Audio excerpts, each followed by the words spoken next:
નમસ્કાર વિદ્યાર્થીઓ, સ્વાગત છે તમારું આપણી ઓનલાઈન પાઠશાલા એટલે કે ઓશન કોચિંગ ક્લાસીસ.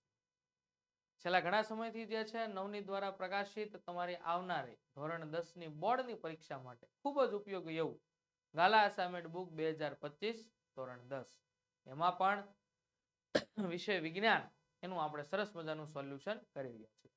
ઘણા વિદ્યાર્થીઓ જે છે કમેન્ટ બોક્સની અંદર એવું કહે છે કે સાહેબ આગળના વિભાગો મૂકો તો ક્રમશઃ એક પછી એક વિભાગ જે છે બેટા આપણા વિડીયો રૂપે જે છે આવતા જ જાય છે. બરોબર, એક એક દિવસ જે છે એનો ગેપ રહે છે. ખાલી આપણા તમામ સેક્શન જે છે ટૂંક સમયની અંદર વિધિન 1 વીક અથવા તો 1-2 દિવસ આમ તેમ તમારે બધાય જે છે સેક્શન ડી સુધીના કમ્પ્લીટ 6 પ્રશ્નપત્રના આવી જશે. આજે આપણે વાત કરવી છે ધોરણ 10 ની બોર્ડની પરીક્ષા માટે ખૂબ જ આઈએમપી હોય એવું નવનીત દ્વારા પ્રકાશિત ગાલા અસાઇનમેન્ટ બુક 2025 ધોરણ 10 એમાં પણ વિષય વિજ્ઞાન અને એ વિષય વિજ્ઞાનના પ્રશ્નપત્ર નંબર 5 અને પ્રશ્નપત્ર નંબર 5 ની અંદર સેક્શન સી આનું સોલ્યુશન આપણે કરવું છે. પણ એ સોલ્યુશન કરતા પહેલા જે ગાલા અસાઇનમેન્ટ બુક 2025 ની આપણે વાત કરી રહ્યા છીએ એ બુક જે છે આપણને કઈ રીતે અને ક્યાંથી મળી શકે એમ છે એના વિશે થોડીક વાત કરી લઈએ કે નવનીત દ્વારા પ્રકાશિત ધોરણ 10 ની બોર્ડની પરીક્ષા માટે ખૂબ જ આઈએમપી એવું ગાલા અસાઇનમેન્ટ બુક 2025 ધોરણ 10. સૌપ્રથમ તો તમે જે અત્યારે હાલ વિડીયો જોઈ રહ્યા છો એ વિડીયોની નીચે ડિસ્ક્રિપ્શનની અંદર તમને લિંક આપેલી છે, ત્યાંથી પણ તમે જે છે આ બુક મેળવી શકો છો. અન્યથા નવનીતની વેબસાઇટ તમને આપેલી છે કે જ્યાંથી ડાયરેક્ટ તમે પરચેઝ કરી શકો છો www.navneetstore.com પર, અથવા તો અહીં ડિસ્પ્લે ઉપર તમને નંબર આપેલો છે 70462222. આ નંબર ઉપર ફોન કરીને ઘરે બેઠા પણ તમે જે છે આ નવનીત દ્વારા પ્રકાશિત ગાલા અસાઇનમેન્ટ બુક ધોરણ 10 તમે મેળવી શકો. સાહેબ ઘરે બેઠા મેળવશું તો એનો કઈ અમને લાભ થાય એવું છે તો કે યસ. બુકની કુલ કિંમત બેટા 240 રૂપિયા. કેટલી છે? 240 રૂપિયા. પણ આ બુક તમે ફોન કરીને ઘરે બેઠા મંગાવો છો તો આ બુક તમને ફક્ત ને ફક્ત 230 રૂપિયાની અંદર મળી રહે. સાથે આ બુકની એક વિશેષતા પણ છે. શું વિશેષતા છે?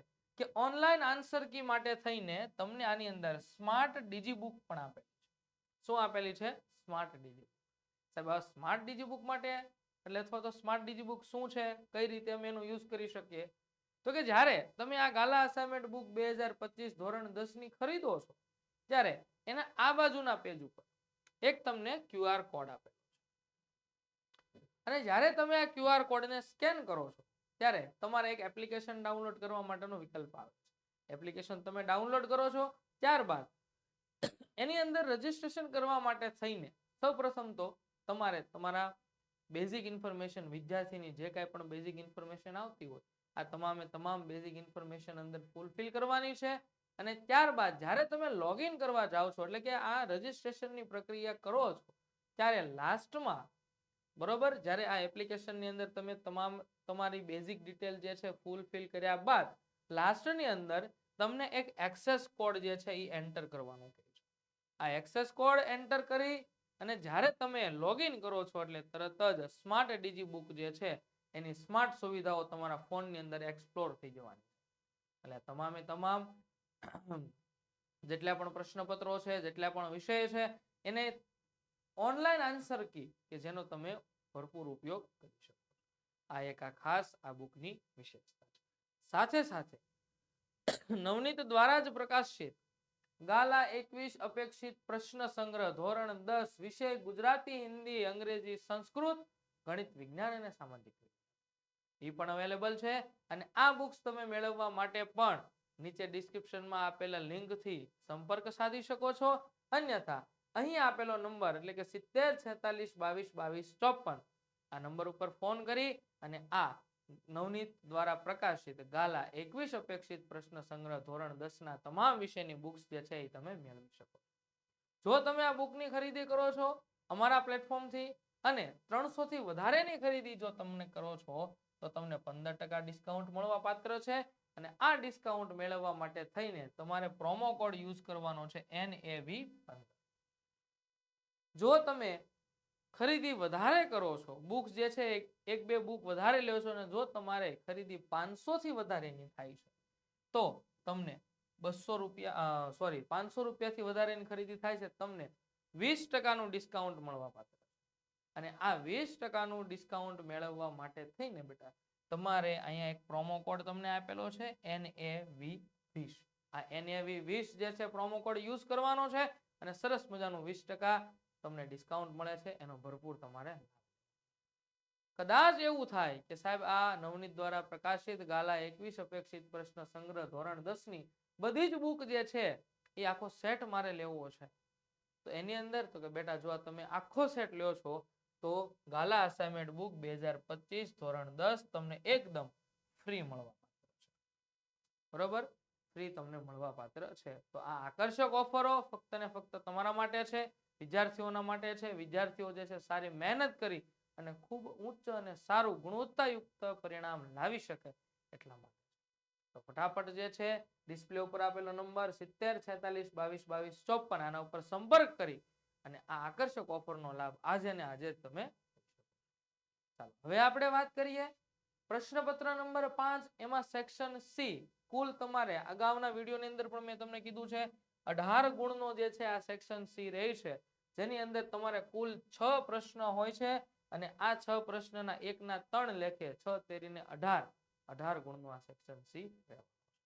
સૌથી પહેલો પ્રશ્ન 38મો પ્રશ્ન છે કે ખોરાપણું એટલે શું સમજાવો. ખોરાપણું અટકાવવાના ઉપાયો શું છે. પ્રકરણ નંબર 1 ની અંદર આવે છે. ત્યારે ભણ્યા હતા ત્યારે આપણને એવું લાગતું હતું સાહેબ આમાંથી શું પૂછાય, પણ જ્યારે પૂછાણું તો ખબર પડી કે નહીં, આ તો હારો 3 માર્ક્સનો પ્રશ્ન છે.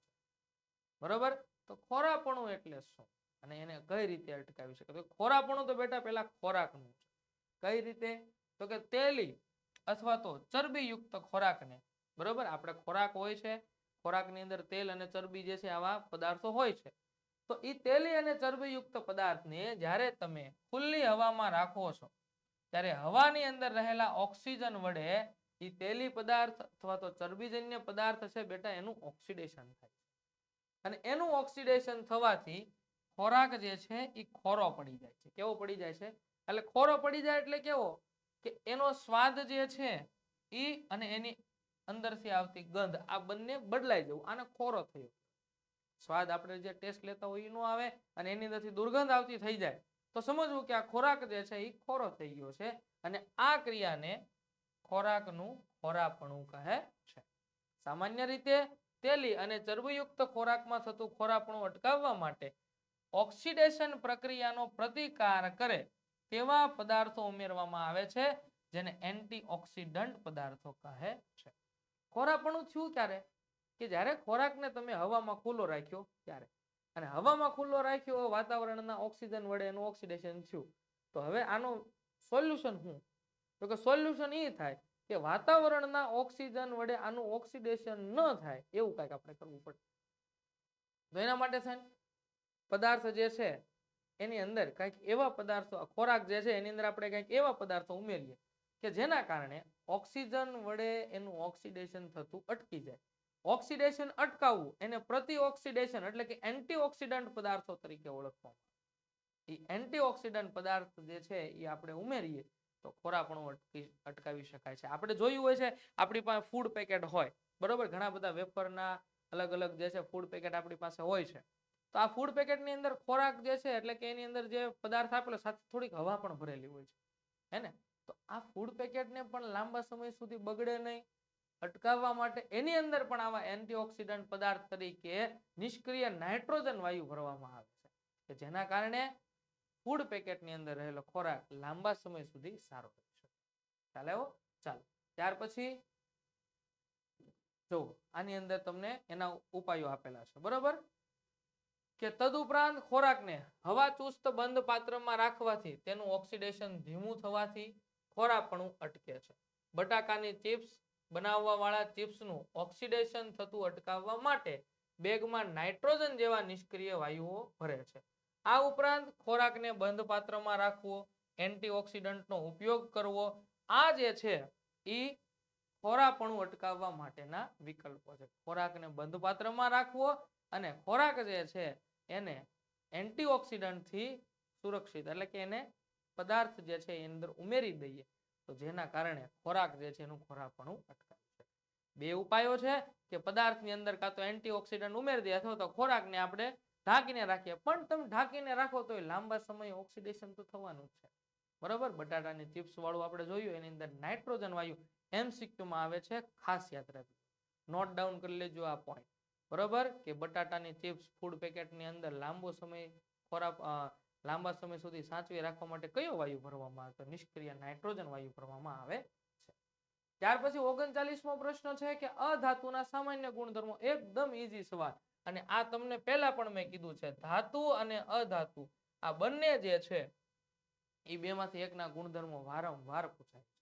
બરોબર, જોઈએ તો કે અધાતુઓના સામાન્ય ગુણધર્મો કે અધાતુ તત્વો ઘન અથવા તો વાયુ સ્વરૂપે જોવા મળે છે, પણ જ્યાં ગામ હોય ને ગાંડા હોય એમાં અહીંયા પણ કેટલાક અપવાદ છે. શું છે કે ઘન અને વાયુ નથી તેમ છતાં અધાતુ છે. કોણ? તો કે બ્રોમિન. પ્રવાહી છે તેમ છતાં અધાતુની અંદર આવે છે. ખાસ યાદ રાખજો, MCQ માં પૂછાઈ શકે છે. ત્યારબાદ અધાતુ જે છે એ ઉષ્મા અને વિદ્યુતના અવાહક હોય છે. વિદ્યુતના અવાહક એટલે એ જે છે વિદ્યુતનું વહન કરી શકતા નથી, અવાહક પદાર્થો. ત્યારબાદ અધાતુ જે છે એ ટીપાવપણાનો અને તણાવપણાનો ગુણધર્મો પણ ધરાવે છે, કે જેને ટીપીને વિવિધ આકાર આપી શકાય છે અને જેને ખેંચીને લાંબા તાર બનાવી શકાય છે. હવે તણાવપણાનો ગુણધર્મ જે છે એ ધરાવતા નથી. જો અધાતુ હોત, ધાતુ હોત તો આ બે ગુણધર્મ ધરાવે, પણ અહીંયા અધાતુની વાત કરીએ છીએ એટલે એ આ ગુણધર્મ ધરાવતા નથી. ત્યાર પછી જોઈએ કે અધાતુના ગલન બિંદુ અને ઉત્કલન બિંદુ પ્રમાણમાં નીચા હોય છે. કેવા હોય છે?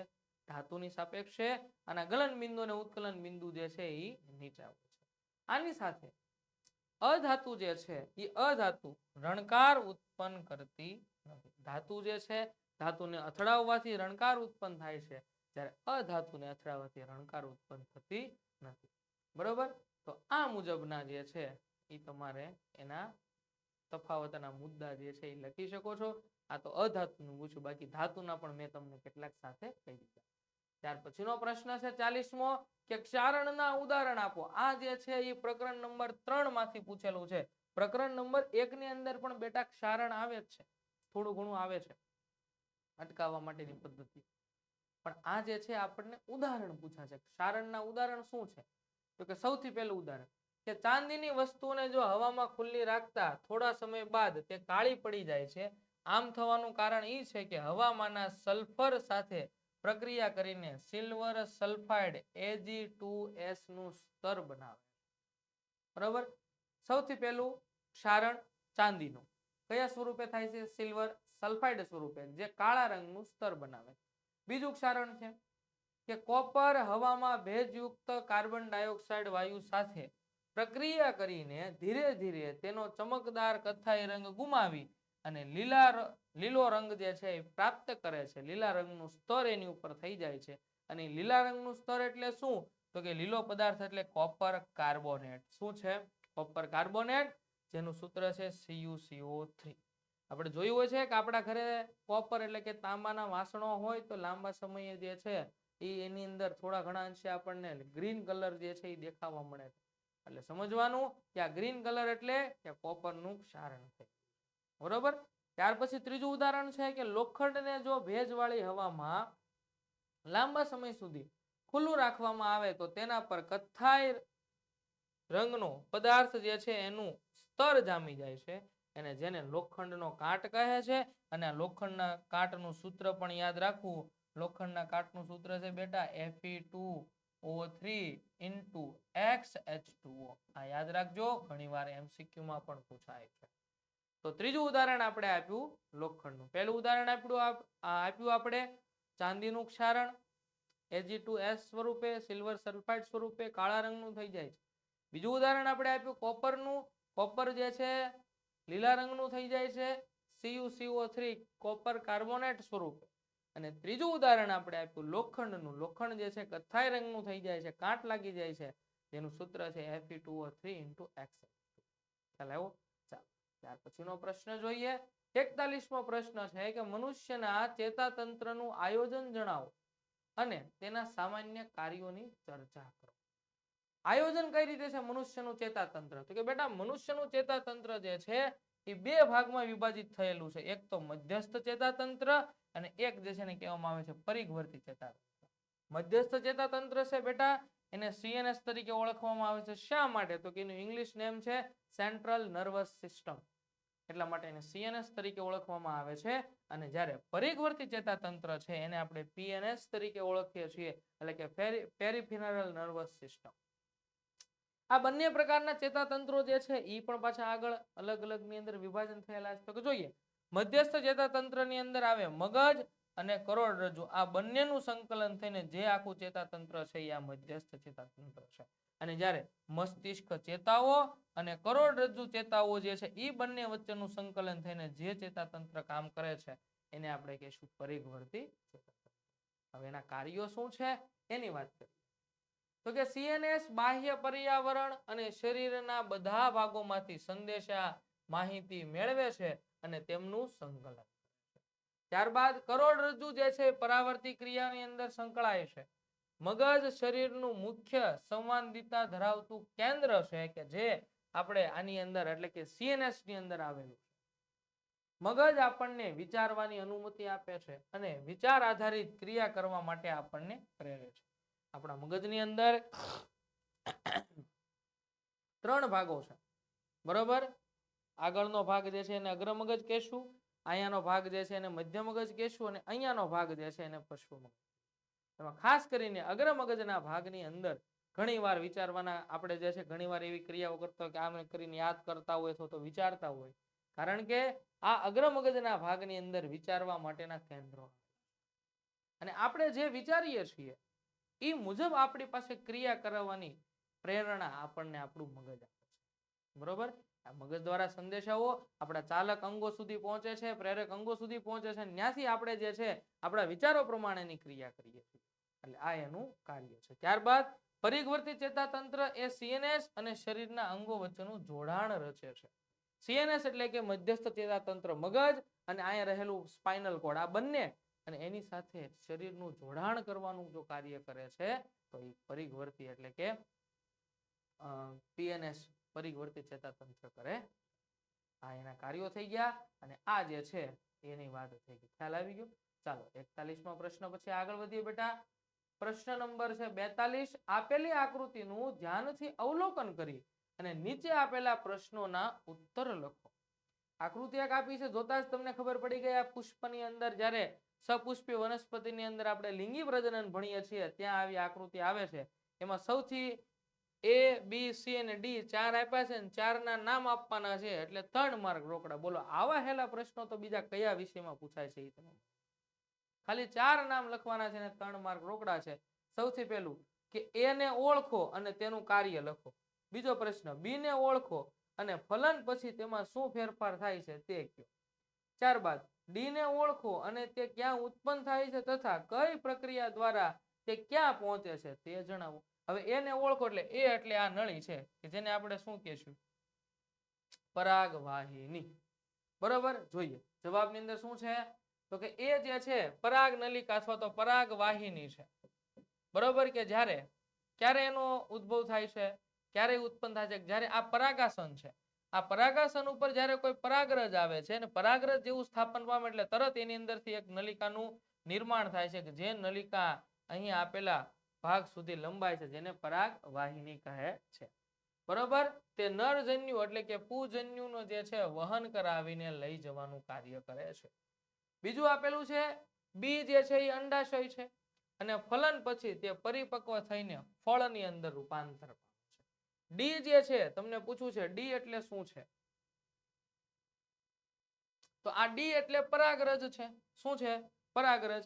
હવે કઈ રીતે ઉત્પન્ન થાય છે તો કે પરાગરજ જે છે એ પુકેસરના ભાગમાંથી ઉત્પન્ન થાય છે, બરોબર? પરાગરજ કે તે પુકેસરના પરાગાશયમાંથી મુક્ત થાય છે અને પરાગનયનની ક્રિયા દ્વારા પરાગાસન ઉપર પહોંચે છે. સાહેબ આ બધું પરાગ પરાગ છે, આમાં હું યાદ રાખું? બરોબર? યાદ રાખવા માટે હું તમને કહું છું કે સૌથી પહેલા પુકેસર જે છે એ કોની અંદર આવેલું હોય? તો કે નરજન્યુ ધરાવતો એટલે કે પુષ્પ છે એની અંદર આવેલું હોય, બરોબર. પુલ્લિંગ જે પુષ્પ છે એની અંદર આવેલું હોય. ત્યારબાદ એની અંદર એક રચના છે જેને કહેવામાં આવે પરાગાશય. આ પરાગાશયની અંદર જે છે એની અંદરથી શું ઉત્પન્ન થાય છે? તો કે એની અંદરથી ઉત્પન્ન થાય છે પરાગરજ. શું ઉત્પન્ન થાય છે? પરાગરજ. આ પરાગરજ જે છે બેટા એને પૂજન્યુ કહેવામાં આવે છે. અને આ પરાગરજનું વહન થાય. પરાગરજના વહન માટે બેટા 3 માધ્યમો છે, બરોબર. એક તો હવા દ્વારા, પાણી દ્વારા અને સૂક્ષ્મ જીવો દ્વારા એનું વહન થાય છે. અને વહન થાય અને પરાગનયનની ક્રિયા દ્વારા એ સ્ત્રી કેસરની અંદર રહેલા પરાગાસન ઉપર સ્થાપન પામે. આવા 3 મુદ્દા લખવાના બેટા, તમને 3 માર્ક રોકડા મળ્યા, બરોબર. તો આવા હેલા પ્રશ્નો જે છે આપણા આની અંદરથી પૂછાતા. હવે જેની આપણે વાત કરીએ છીએ ઓશન કોચિંગ ક્લાસીસ જે છે તમારા માટે એટલે કે ધોરણ 10 ના વિજ્ઞાનના વિદ્યાર્થીઓ માટે થઈને આઈએમપી બેન્ચ જે છે લોન્ચ કરવા જઈ રહ્યું છે.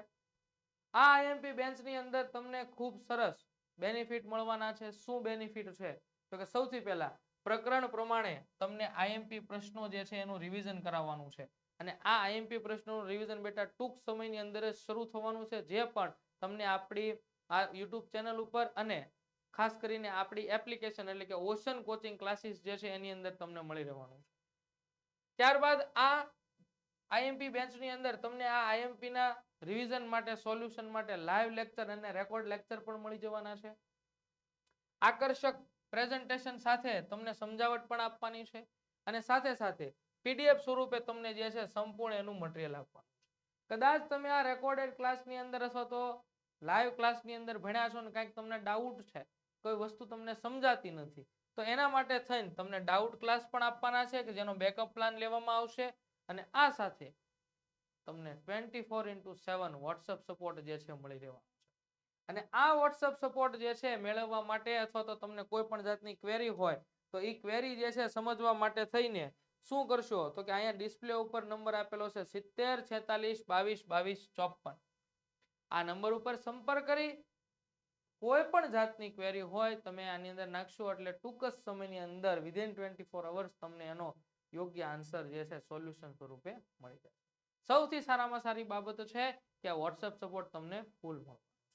ત્યારબાદ પ્રીવિયસ યરના જેટલા પણ પેપર છે એનું પણ સોલ્યુશન કરવાનું છે. અગાઉના જેટલા પણ વર્ષ છે, થોડાક અંતરાળના વર્ષ જે છે, પ્રીવિયસ યરના જેટલા પણ વિજ્ઞાનના પેપર છે માર્ચ અને જુલાઈ, તો એનું પણ સોલ્યુશન જે છે તમને આ આઈએમપી બેન્ચની અંદર મળી જવાનું છે. આ આઈએમપી બેન્ચની કિંમત 399 રૂપિયા છે. અને આ તમામે તમામ બેનિફિટ્સ તમને આ કોર્સ દ્વારા મળવાના છે. આ સાથે જેટલા પણ મેં તમને વાત કરી પીડીએફ છે, મટીરિયલ છે, પ્રેઝન્ટેશન છે, આ બધાયનું સરસ મજાનું એકદમ કલરફુલ મટીરિયલ જે છે એ તમને આ જ બેન્ચની અંદર એકદમ ફ્રીમાં મળે. તો ફટાફટ જે છે આ બેન્ચની અંદર જોઈન્ટ થઈ જશું અને ટૂંક જ સમયની અંદર આપણે આ આઈએમપી બેન્ચ પણ જે છે શરૂ કરવાના છીએ, બરોબર. ચાલો ત્યાર પછી વાત કરીએ 43મો પ્રશ્ન આપણને આપેલો છે પ્રકરણ નંબર 7 માંથી કે ગર્ભ નિરોધનની વિવિધ પદ્ધતિઓ અથવા તો એની રીતો જે છે જણાવો. ગર્ભ નિરોધન અટકાવવા માટેની વાત છે. ગર્ભ નિરોધન જે છે કે એવો ગર્ભ કે જે બિનજરૂરી રહી ગયેલો છે, આવા ગર્ભને અટકાવવા માટેની વાત છે. કે ગર્ભાવસ્થા અટકાવીને માનવ વસ્તી નિયંત્રણ માટે વિવિધ વૈજ્ઞાનિક ઉપાયો કરવામાં આવ્યા છે. આ કોન્ટ્રાસેપ્ટિક એટલે કે કુટુંબ નિયોજનની પદ્ધતિઓ વ્યાપક રીતે નીચે મુજબ 3 વર્ગમાં વિભાજિત થયેલી છે. ગર્ભ નિરોધન એટલે કે અટકાવવાની પદ્ધતિઓ કેટલી છે? 3. એક તો છે યાંત્રિક અંતરાલ એટલે કે યાંત્રિક પદ્ધતિ, બીજી જે છે એને કહેવામાં આવે રાસાયણિક પદ્ધતિ અને ત્રીજી જે છે એને કહેવામાં આવે છે શસ્ત્રક્રિયા એટલે કે ઓપરેશન કરાવી.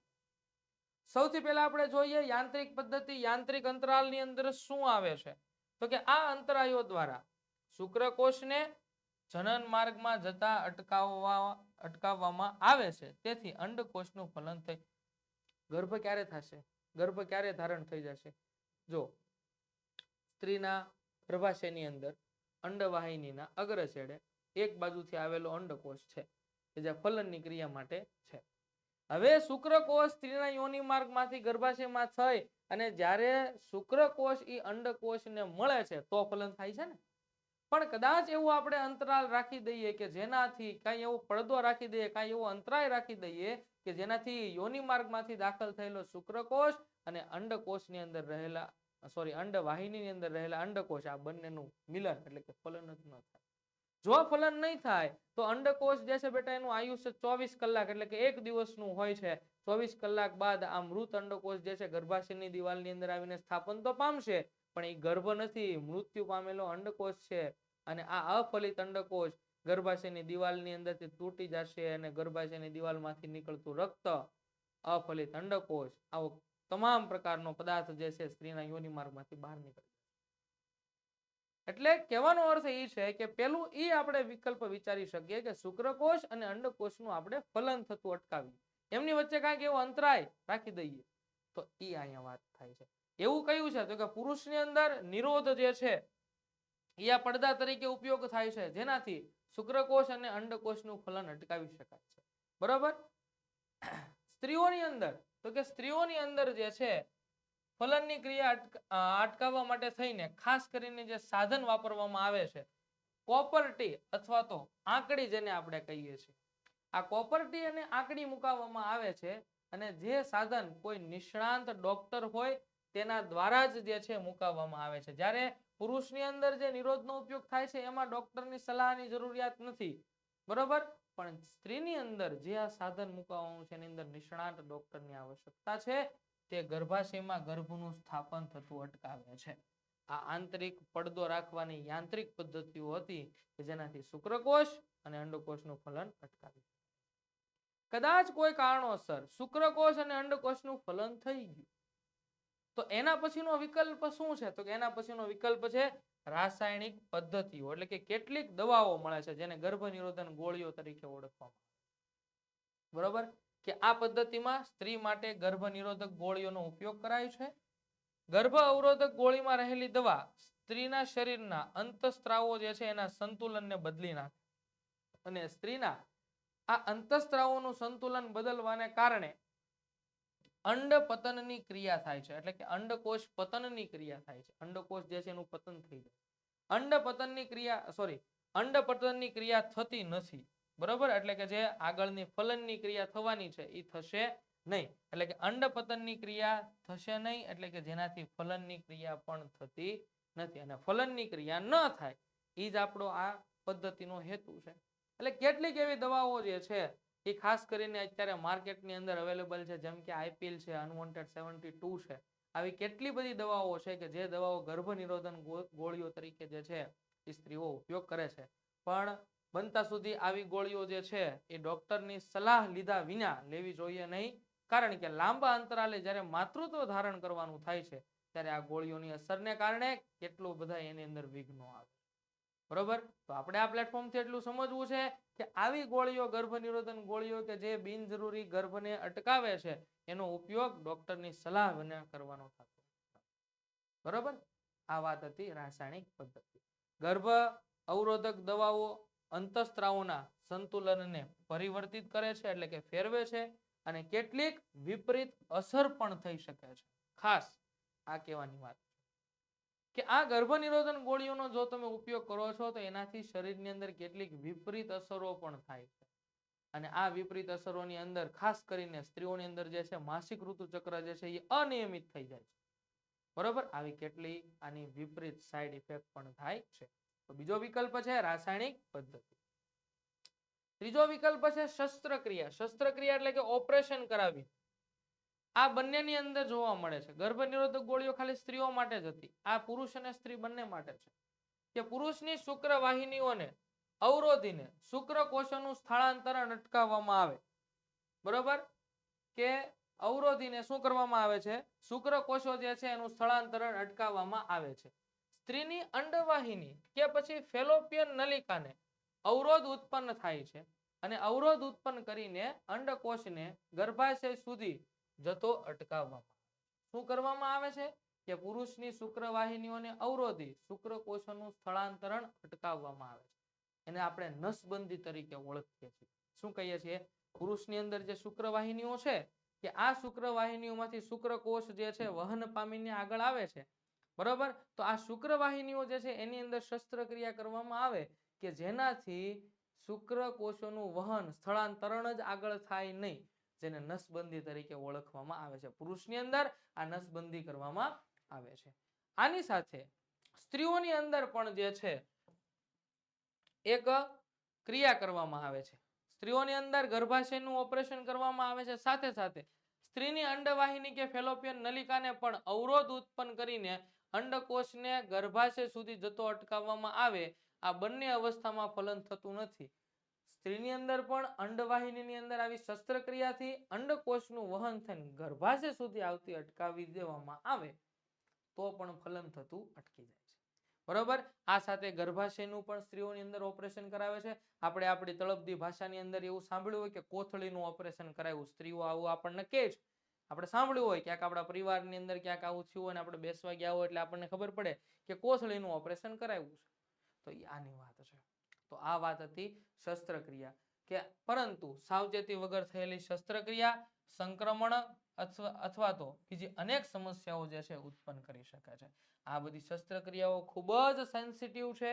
સેન્સિટિવ એટલા માટે છે કે આનાથી જો કોઈ માહિતી વગર અથવા તો કોઈ કહેવાય ને કે આના પ્રખર નિષ્ણાંત ડોક્ટરની સલાહ વગર અથવા તો એના દેખરેખ એના વગર જો કરવામાં આવે, કહેવાનો અર્થ એ છે કે જો સાવચેતી વિના આ શસ્ત્રક્રિયાઓ થાય તો એની આડઅસર સ્વરૂપે સંક્રમણ પણ થઈ શકે છે અને આ સંક્રમણ લાંબા સમયે સ્ત્રી અથવા તો પુરુષ બંનેને માટે ખૂબ જ હાનિકારક છે. તો આ 3 પ્રકારની પદ્ધતિ હતી: શસ્ત્રક્રિયા, રાસાયણિક પદ્ધતિ અને આંતરિક અંતરાય રાખવા માટેની યાંત્રિક પદ્ધતિ. ખ્યાલ આવ્યો?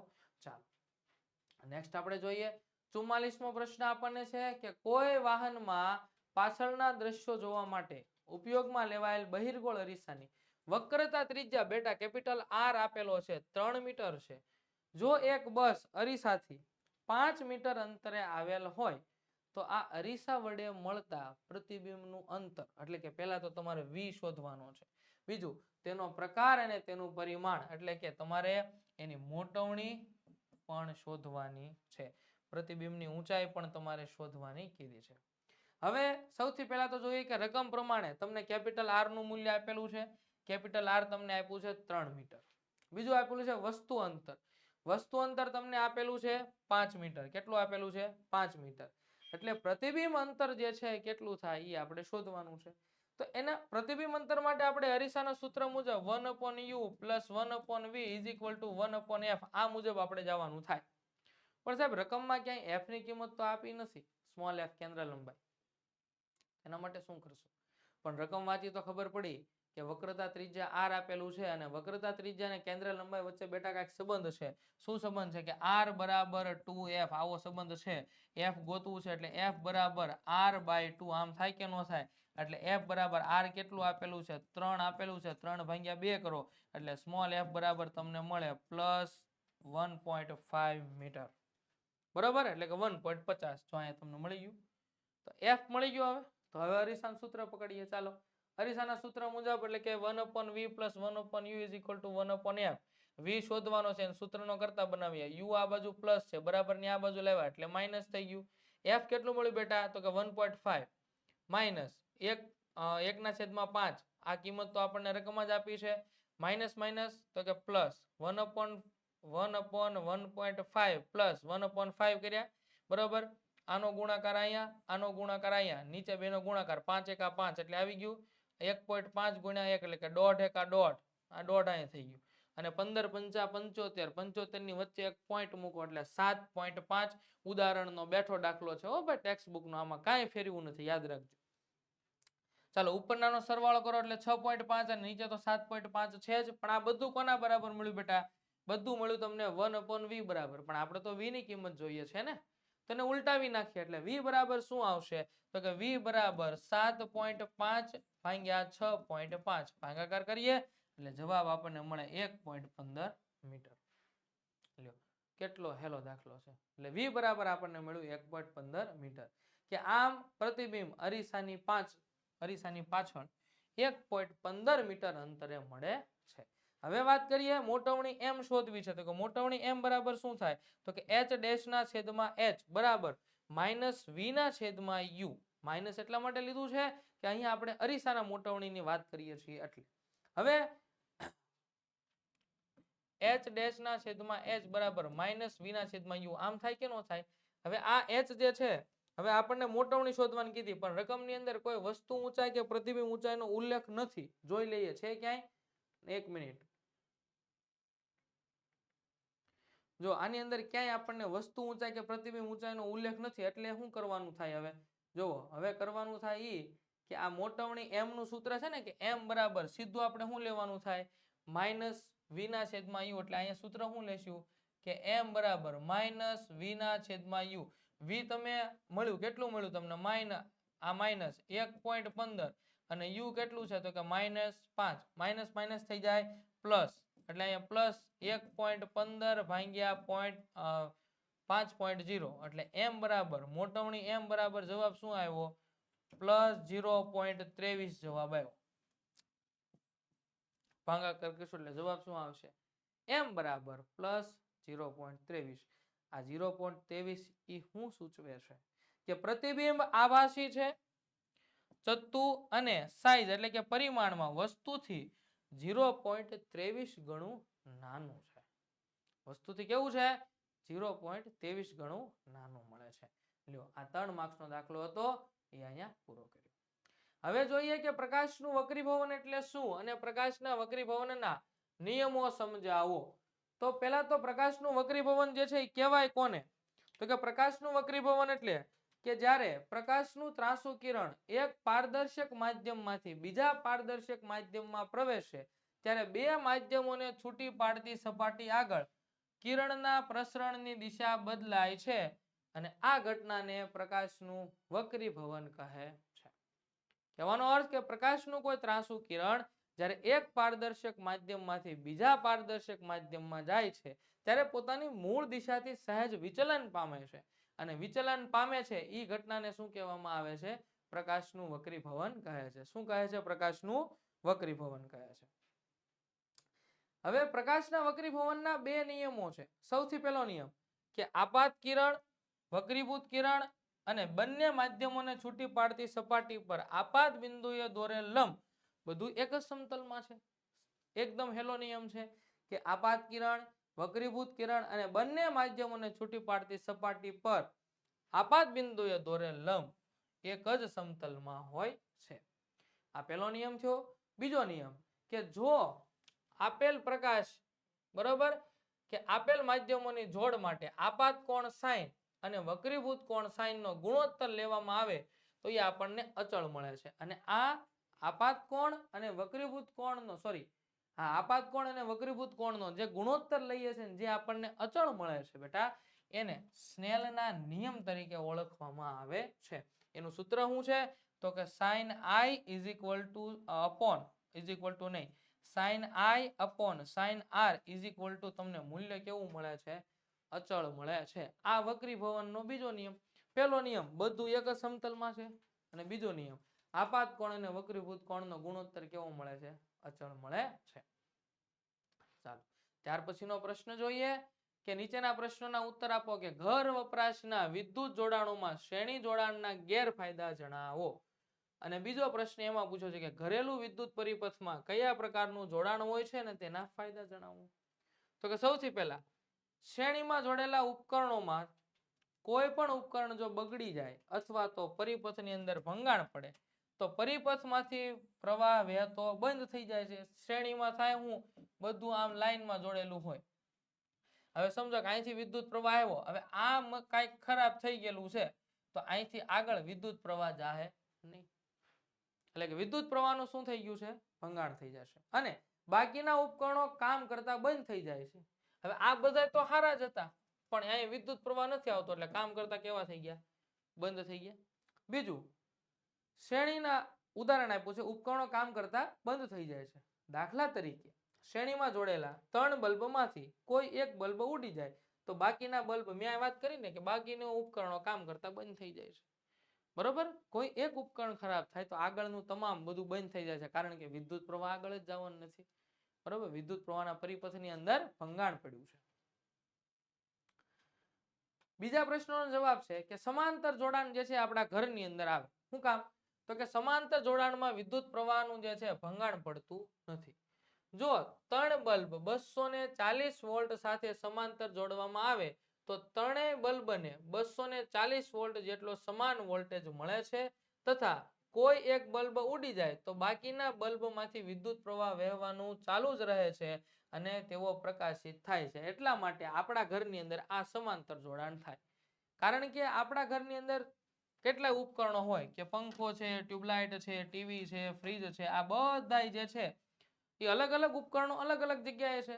હવે તો શ્રેણીમાં મૂકીએ તો તમે સમજો કે અહીંથી પંખો જ બંધ થઈ ગયો તો વાહીનું બધું ધબડક થઈ ગયું, બંધ થઈ ગયું. પણ નહીં, આપણે સમાંતર જોડાણ હોય એટલા માટે થઈને વગેરેને ટીવી, ફ્રીજ વગેરેને 240 વોલ્ટની મેન લાઈન સાથે સમાંતર જોડેલા હોય તો અવરોધોના સમાંતર જોડાણમાં પરિપથનો સમતુલ્ય અવરોધ ઘટતો હોવાથી વધુ પ્રમાણમાં વિદ્યુત પ્રવાહ મેળવી શકાય છે. તો આ જે છે આપણા ઘરની અંદર આ સમાંતર જોડાણ લગાડવામાં આવે છે કારણ કે તેના ગેરફાયદાઓ જે છે ખૂબ જ ઓછા છે. તો આ સાથે આપણે પ્રશ્નપત્ર નંબર 5 એનો સેક્શન સી જે છે અહીં પૂર્ણ કર્યું. હવે આગળના લેક્ચરની અંદર આપણે પ્રશ્નપત્ર નંબર 6 ના સેક્શન સી તરફ જશું. ત્યાં સુધી અત્યાર સુધીના જેટલા પણ આપણે વિડીયો તમારા માટે અવેલેબલ થયા છે એ બધા સેક્શનના વિડીયો તમારે જોવાના છે. ખૂબ સરસ એમાંથી તૈયારી કરવાની છે. હવે મળીએ આપણે નેક્સ્ટ વિડીયોની અંદર પ્રશ્નપત્ર નંબર 6 એના સેક્શન સી માં. ત્યાં સુધી બધાને જય હિન્દ, જય ભારત. આ સાથે એક વાત કહેવાની રહી ગઈ છે એટલે ફરીવાર કહું છું કે વિજ્ઞાનની આપણી તમામ અપડેટ મેળવવા માટે થઈને આપણા વોટ્સએપ ગ્રુપની અંદર જે છે તમારે જોઈન્ટ થઈ જવાનું છે. વોટ્સએપ ગ્રુપની અંદર જોઈન્ટ થવા માટે થઈને અહીંયા નંબર છે 70 46 22 22 54. આ વોટ્સએપ ગ્રુપની અંદર જોઈન્ટ થઈ જાઓ એટલે વિજ્ઞાનની તમામ પ્રકારની અપડેટ જે છે તમને મળતી રહેવાની છે. સાથે સાથે જે કોર્સની આપણે વચ્ચે વાત થઈ હતી આઈએમપી બેચની, એ આઈએમપી બેચની અંદર વધુ માહિતી મેળવવા માટે પણ આ નંબર ઉપર સંપર્ક કરવાનો રહેશે. બરોબર, હવે મળીએ નેક્સ્ટ લેક્ચરની અંદર. ત્યાં સુધી બધાને જય હિન્દ, જય ભારત.